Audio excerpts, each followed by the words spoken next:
Sir, അടുത്ത ദിവസം നമ്മുടെ AKG സെന്റർ ആക്രമണ കേസിലുള്ള ഒരു ആളെ അറസ്റ്റ് ചെയ്തു. എന്തായിരുന്നു ആ ഘട്ടത്തിലുണ്ടായിരുന്ന പരിഹാസം? ഇവിടെ തന്നെ എത്രമാത്രം ചോദ്യങ്ങളായിരുന്നു പരിഹാസപൂർവ്വം ചോദിച്ചിരുന്നത്. ഇപ്പോ കോൺഗ്രസിന്റെ വേണ്ടപ്പെട്ട ആളുകൾ തന്നെയല്ലേ പിടിയിലായത്?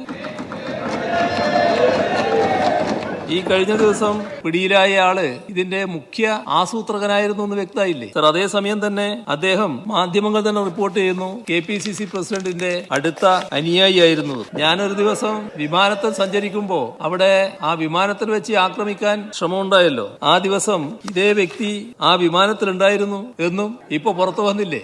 അപ്പൊ അതിന്റെ ആസൂത്രണത്തിലും ഇദ്ദേഹം ഉണ്ടായിരുന്നു എന്നല്ലേ വ്യക്തമാകുന്നത് സർ? അപ്പോ നാം കാണേണ്ടത് തെറ്റായ രീതികൾ പ്രചരണത്തിനു വേണ്ടി നിങ്ങൾ പലപ്പോഴും ഉപയോഗിക്കാറുണ്ട്. ഇവിടെ SFIയെ അധിക്ഷേപിക്കുന്നതിന് വേണ്ടി ബോധപൂർവം ശ്രമങ്ങൾ നടന്നപ്പോ ചിലപ്പോ അതിനെക്കുറിച്ച് അത്തരം അധിക്ഷേപം നടത്തുന്നതിന് അതിനു വേണ്ടേ എന്ന് ഞാൻ പറഞ്ഞിട്ടുണ്ടായിരിക്കാം.